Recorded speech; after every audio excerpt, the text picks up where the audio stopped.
Bonjour et bienvenue à Pasteur, j'ai une question. On est avec une question de Sandrine aujourd'hui qui nous pose la question concernant le diaconat et le ministère des anciens en nous demandant si c'est toujours d'actualité dans l'Église. Alors, on va déjà parler du diaconat et on va parler des anciens. On commence par le diaconat. Tout commence avec Actes chapitre 6. C'est là que l'on trouve en fait la première mention du diaconat. Mais notez bien que le mot diacre ne se trouve pas dans le texte. Pourtant, dans la plupart des Bibles en français, on a comme sous-titre « Institution des diacres ».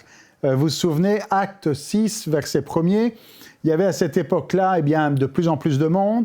Il y a les hellénistes et les hébreux qui se disputent un petit peu concernant le sort des veuves qui étaient négligées dans la distribution qui se faisait chaque jour.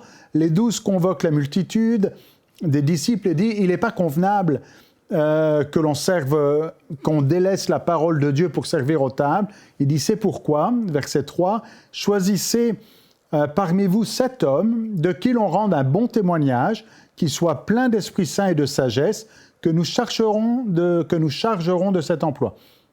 Et nous continuerons à nous appliquer à la prière et au ministère de la parole. » Et c'est alors donc que cette proposition va plaire à toute l'Assemblée, et ils vont élire Étienne, homme plein de foi et d'Esprit Saint, Philippe, Procor, Nicanor, Timon, ainsi de suite.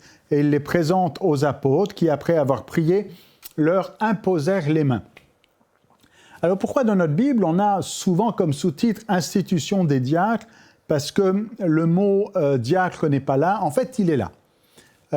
Il est là en grec, mais pas en français. Et où est-ce qu'il se retrouve là ? Eh bien, il est derrière le mot ministère. Il est derrière le mot servir.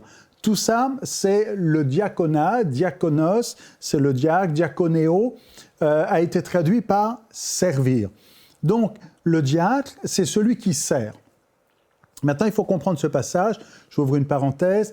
Bien souvent, on a compris ce passage comme étant ceux qui servaient la nourriture. Bon, ça peut être une interprétation, mais personnellement, j'irais plutôt vers une autre définition, surtout quand il est question de servir aux tables. On a des veuves ici. Tout commence avec un problème avec les veuves entre les Juifs et les Grecs, parce que certains considéraient qu'un groupe était privilégié par rapport à l'autre dans cette distribution. La distribution ici que les apôtres faisaient n'était pas forcément une distribution de nourriture, mais davantage une distribution financière. Et pourquoi est-ce que je dis ça ? Je dis ça à cause du mot « table ». Si on prend l'histoire de Simon, vous savez, celui qui était péager, qui va devenir donc Matthieu, qui va devenir disciple, eh bien, quand Jésus l'appelle, il était où ? Assis derrière une table. Et que faisait-il assis derrière une table ?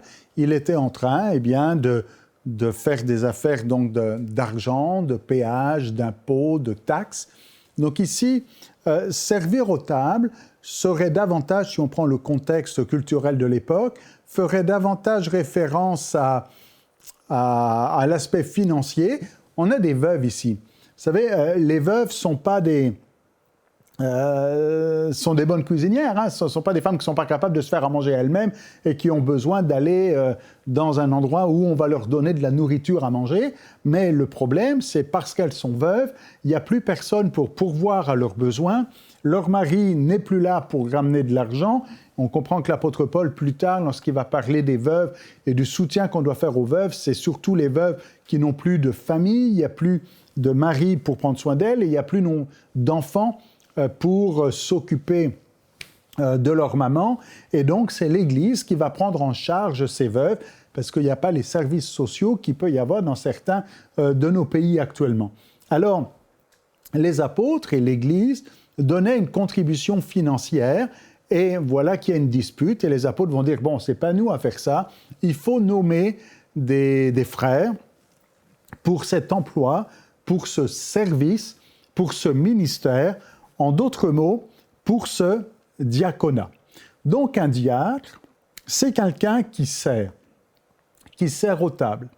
Et il faut reconnaître que le diaconat est assez difficile à cerner et à définir parce qu'on a peu de textes qui le définissent d'une manière précise. On sait que ça existe.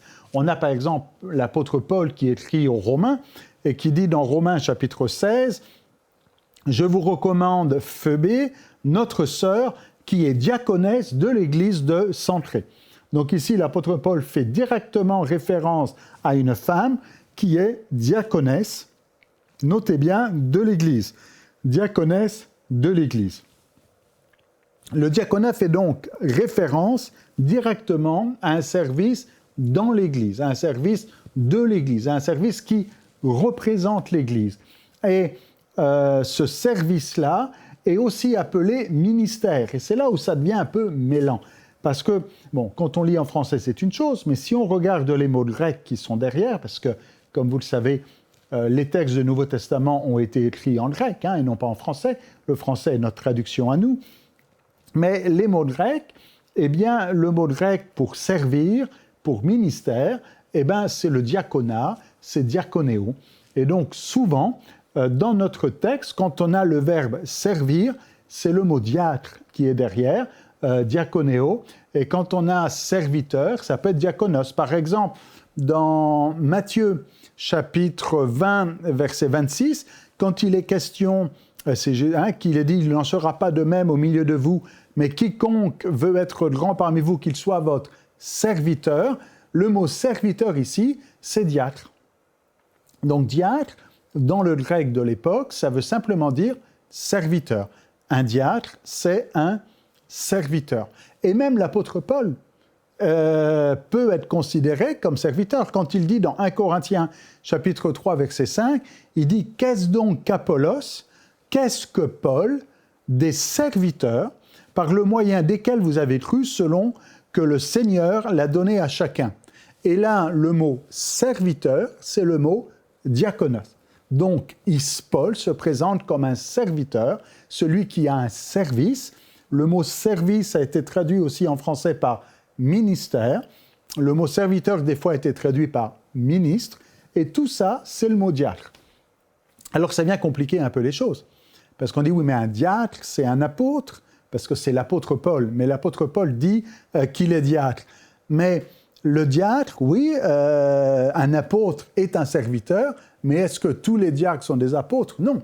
Mais néanmoins, on voit que la définition générale ou globale du diaconat et du diacre, c'est quelqu'un qui sert.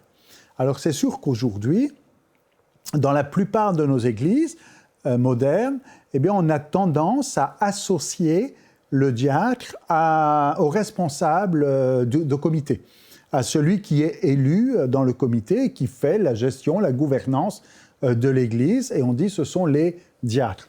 Ce n'est pas faux en soi, puisque ce sont des gens qui servent l'Église et qui ont un service, un ministère, qui de la même manière que dans Acte 6, eh bien, Étienne et les autres qui ont été élus, c'était pour gérer les finances, en tout cas la prise en charge des veuves dans l'Église. Eh bien, certains limitent un petit peu le diaconat à ça. Mais le diaconat, dans le texte du Nouveau Testament, c'est quand même beaucoup plus large. Quand l'apôtre Paul dit, eh bien, dans 2 Corinthiens, chapitre 3, verset 6, « Il nous a aussi rendus capables d'être ministres, non d'une nouvelle alliance, non de la lettre, mais de l'esprit, car la lettre tue, mais l'esprit vivifie. » Quand il dit « Il nous a rendus capables d'être ministres », le mot « ministre » ici, c'est diacre. Alors, dépendamment des traductions, certains vont dire serviteur, d'autres vont dire ministre, mais c'est le mot diakonos qui est là derrière. Donc, l'apôtre Paul dit avec l'ensemble de l'église de Corinthe, nous sommes en Christ des diacres. Donc, c'est là que ça devient mêlant, parce que d'une certaine manière, nous sommes tous les chrétiens sont appelés à être des serviteurs de Dieu, servantes de l'Éternel. Et on est tous appelés à servir dans l'Église et à exercer un ministère, un service, à servir Dieu au travers d'une application particulière dans l'Église. Mais Ceci étant dit, même si le mot diacre est utilisé à différents endroits, comme quelqu'un qui sert, on voit aussi qu'il y a des personnes spécifiques, comme Phoebé à Sancré, eh bien, des personnes qui ont un ministère spécial, elle est diaconesse. Et on comprend qu'elle est diaconesse, mais toutes les femmes n'ont pas le titre de diaconesse. Et de la même manière que dans Acte 6, si tout le monde est appelé à servir dans l'Église, certains ont une mission particulière pour servir derrière les tables. Alors, est-ce que les choses sont plus claires? Oui et non. Et il faut reconnaître que la définition du diaconat dans le Nouveau Testament n'est pas évidente. Et ce n'est pas simple. On sait qu'il y a des diacres. On sait que le diacre, c'est le serviteur. On sait que tout le monde est appelé à servir, que l'apôtre lui-même ou les apôtres lui-même se considèrent comme étant des serviteurs, mais que la définition propre est pas si évidente. Alors concrètement, parce que dans la question que nous avions pour nous aujourd'hui, dans la question que se posait Sandrine, c'est est-ce que c'est toujours d'actualité? Oui, c'est toujours d'actualité quand on veut ressembler à l'Église des premiers siècles.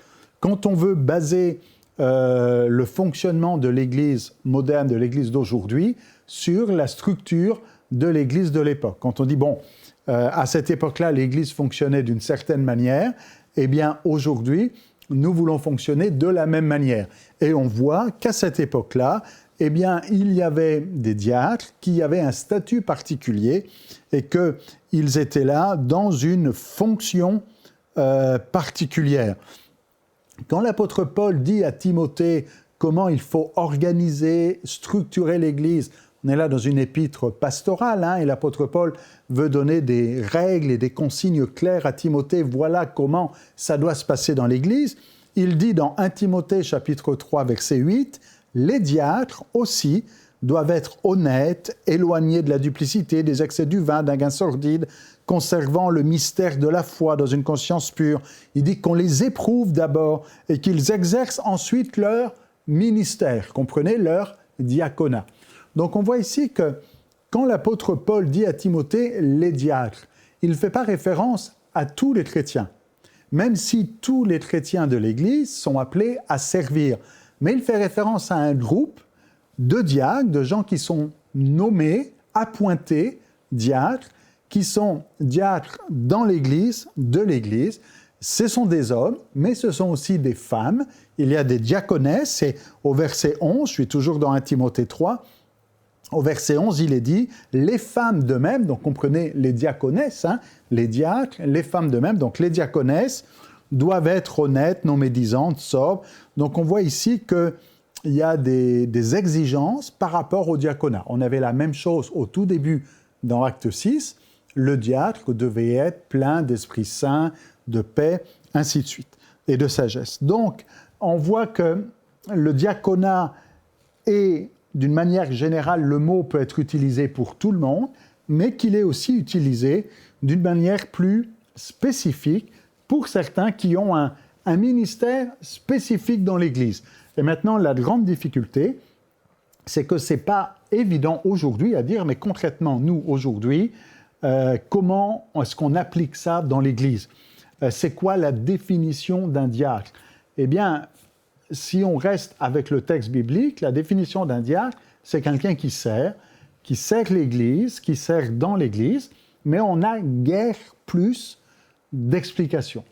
Alors c'est pour ça qu'il faut admettre et accepter que d'une Église à l'autre, eh bien peut-être on ait des définitions différentes, parce qu'à un moment donné, il faut se structurer, il faut s'organiser. À un moment donné, il faut dire, nous ici, un diacre, c'est ça. On ne va pas dire, on ne sait pas trop ce que c'est qu'un diacre, mais si quelqu'un est appelé, telle personne, le frère, le frère André, c'est un diacre, et si quelqu'un pose la question, mais c'est quoi un diacre? On ne sait pas trop. Non, il faut qu'on soit ordonné, structuré, et il faut que dans l'Église, on sache de quoi on parle. Mais comme le texte biblique nous dit qu'il y a des diacres, que les diacres servent, mais qu'il n'y a pas plus de définition, eh bien, vous comprendrez que d'une Église à l'autre, il y a pour certains, dans l'Église, le diacre va être exclusivement quelqu'un qui va s'occuper des affaires financières, administratives.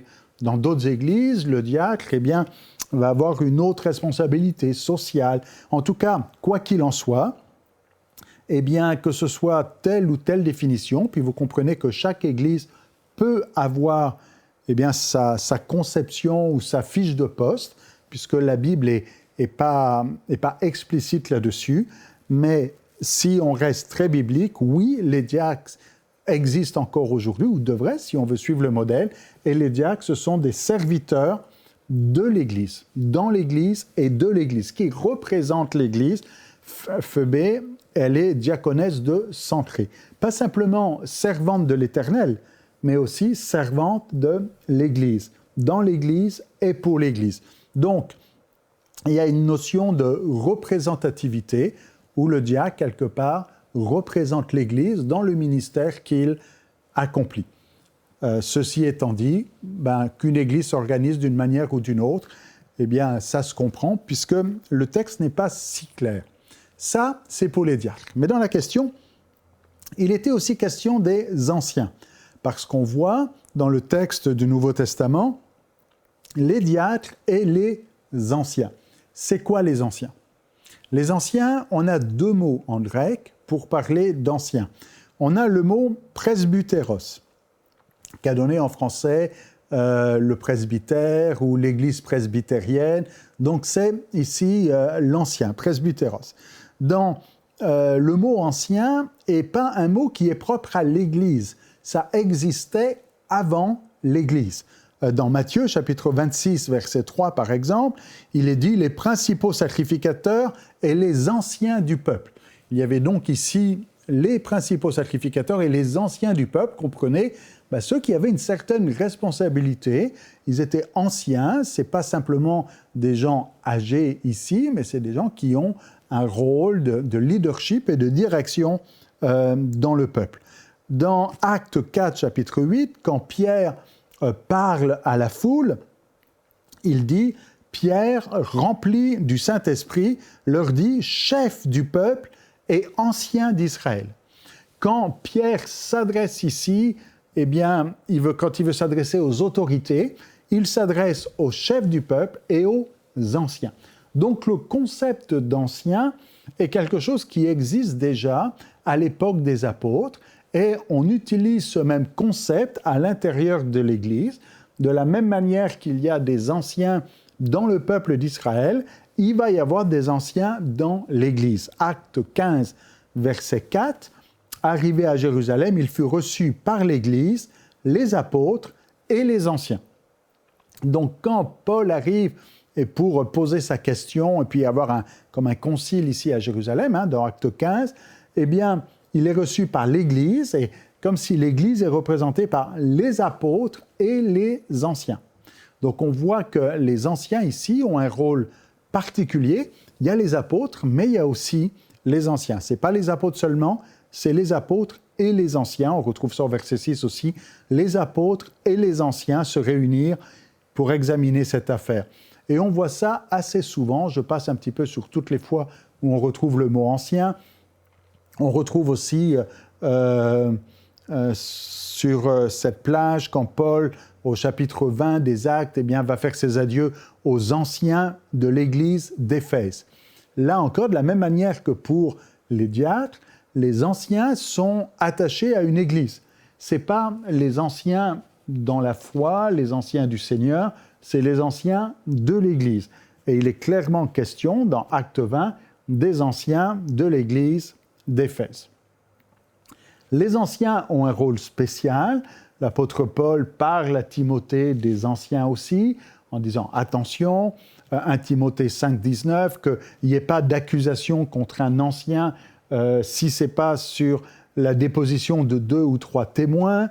Et il dit à Tite « Je t'ai laissé, Tite 1,5, je t'ai laissé en Crète pour que tu mettes en ordre ce qui reste à régler et que selon mes instructions, tu établisses des anciens dans chaque ville. » Paul dit clairement au pasteur, Tite, tu dois établir des anciens. Tu dois établir des anciens dans chaque ville. C'est toi qui les nommes, c'est toi qui les places, c'est toi qui les établis. Et on a aussi ce fameux passage de Jacques, chapitre 5, verset 14, et c'est peut-être celui qui pose le plus de questions, où il est dit « Quelqu'un parmi vous est-il malade ? Qu'il appelle les anciens de l'Église et que les anciens prient pour lui. » Alors maintenant, la grande difficulté, c'est de dire « Mais qui sont ces anciens ?» Et dans la question que l'on avait aujourd'hui, c'était aussi « Est-ce que c'est toujours d'actualité ?» La question est oui, encore la même manière pour les diacres. Si nous voulons suivre le schéma, le modèle biblique, eh bien, on voit des anciens dans l'Église, dans la première Église, et si nous voulons suivre ce même modèle, il faut des anciens aussi. Mais on a la même problématique qu'avec les diacres, où si Paul pouvait dire qu'il était diacre, dans le sens qu'il était serviteur, on a la même chose avec l'apôtre Pierre, 1 Pierre chapitre 5, verset 1er, où il dit « Voici les exhortations que j'adresse aux anciens qui sont parmi vous, moi, ancien comme eux. » Pierre donc écrit aux anciens, mais il dit aussi « Moi aussi, je suis un ancien. » Pourtant, Pierre, c'est l'apôtre. Mais l'apôtre Pierre dit aussi qu'il est ancien. Et l'apôtre Jean, c'est l'apôtre, dans sa 3e épître, va dire « l'ancien à Gaius ». Donc l'apôtre Jean se présente aussi comme étant un ancien. Alors du coup, ça devient un peu mêlant en disant, qui est l'ancien ? Et certains vont déduire de ces deux textes-là que les anciens, ce sont les pasteurs. En disant, les anciens sont les pasteurs, et quand il y a besoin de prière, si quelqu'un est malade, qu'il appelle les anciens, donc qu'il appelle les pasteurs. C'est une interprétation, et là encore, les choses ne sont pas aussi simples, et on ne peut pas dire catégoriquement c'est ça, ça, ça, parce qu'on n'a pas beaucoup d'informations. Mais on sait une chose, c'est que les anciens existent, c'est que les anciens ont une place et un rôle dans l'organisation et la structure de l'Église, dans la direction de l'Église, et que Pierre et Jean se considèrent aussi comme anciens. Maintenant, notez bien qu'il y a un autre mot pour ancien, et on va revenir sur les anciens dans quelques instants, il y a le mot épiscopos. Donc, pour ancien, il y a presbytéros et épiscopos pour ancien. Épiscopos est souvent traduit par évêque. Dans Actes 20, 28, « Prenez donc garde à vous-même, à tout le troupeau sur lequel le Saint-Esprit vous a établi évêque. » Ce que les Anglais appellent bishop. Et d'ailleurs, c'est assez courant maintenant dans l'Église que certains veulent avoir le titre de bishop, d'évêque. Et il y a même des archibishops. Enfin, c'est devenu un titre populaire. Mais si on revient au titre biblique, l'évêque ici, on voit que évêque, donc épiscopos et presbytéros, donc évêque et ancien, sont des titres synonymes, similaires, qu'on ne fait pas de distinction entre les anciens et les évêques, mais que les évêques et les anciens ont les mêmes fonctions. Par exemple, dans Philippiens chapitre 1er, l'apôtre Paul écrit et dit « Moi, Paul et Timothée, serviteurs de Jésus-Christ, à tous les saints en Jésus qui sont à Philippe et aux évêques et aux diacres. » Vous voyez ici, il écrit aux chrétiens, aux saints, et il écrit aux évêques et aux diacres. Alors que dans d'autres endroits, on va parler des anciens et des diacres. Et on voit que évêques et diacres, anciens et diacres, sont synonymes. Donc ce qui nous amène à dire que ancien et évêque, c'est la même chose. L'apôtre Paul dit à Timothée, si quelqu'un aspire à la charge d'évêque, Tite doit nommer des anciens et Timothée, lui, il dit si quelqu'un aspire à la charge d'évêque. Donc on voit qu'on a les deux options. Tite doit nommer, mais on voit aussi que c'est possible d'aspirer, c'est-à-dire de désirer. Et l'apôtre Paul dit à Timothée, si quelqu'un aspire à cette charge, c'est une œuvre excellente. Et il y a toutes les exigences concernant cette charge-là. Mais maintenant, c'est quoi cette charge ? Eh bien, on a la réponse dans 1 Pierre chapitre 2, verset 25, où il est dit « Vous étiez comme des brebis errantes, mais maintenant vous êtes retournés vers le berger et le gardien de vos âmes. » Et peut-être que certains disent, mais oui, mais quoi? Ben oui, mais le mot gardien ici, et c'est là où il faut aller, si on va le chercher en grec, c'est épiscopos, celui qu'on a traduit par évêque. Donc ici, quand il est question du gardien, on aurait pu mettre le mot évêque. Donc ça veut dire quoi? Ça veut dire que évêque, gardien, c'est synonyme. Et c'est quoi un évêque? C'est un gardien. Un évêque, c'est quelqu'un qui prend soin du troupeau, qui est gardien, qui veille sur le troupeau, pour reprendre l'expression de l'apôtre Pierre. Donc les anciens, les évêques, c'est la même chose, ont pour rôle de veiller sur le troupeau, de prendre soin du troupeau. Il y a un rôle pastoral là-dedans, ils veillent sur le troupeau. Alors, là encore, d'une église à l'autre, la définition sera peut-être différente en disant « mais qui est ancien ?» Dans certaines églises, il y a des anciens qui sont nommés, et je pense que c'est biblique et c'est une bonne chose. Dans d'autres églises, certains ont peur, ou je ne sais pas trop, de nommer des anciens, où c'est plus difficile, mais néanmoins, le modèle biblique, c'est d'avoir des anciens qui veillent sur le troupeau. Peut-être que des fois, c'est nécessaire parce que l'église est grande, peut-être que des fois, c'est le pasteur qui fait office d'ancien. Peut-être pour synthétiser les choses, moi, la manière dont je vois les choses, et je vous la propose, je vous laisse réfléchir là-dessus, c'est de dire que tous les chrétiens sont sauvés, enfin, tous ceux qui sont sauvés sont des chrétiens, sont des disciples. Allez, faites de toutes les nations des disciples. Donc nous sommes tous appelés à être disciples. Et en tant que disciples, nous sommes tous appelés à avoir Dieu comme maître et à servir Dieu.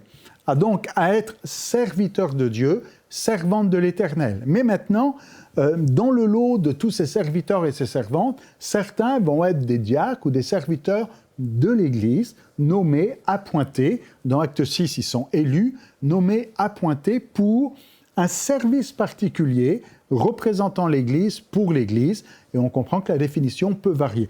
Et il y a aussi les anciens, les évêques. Et là, les anciens, eux, ils ont une charge spirituelle. Si les diacres avaient une charge un peu matérielle, les anciens ont une responsabilité spirituelle, ils veillent sur le troupeau.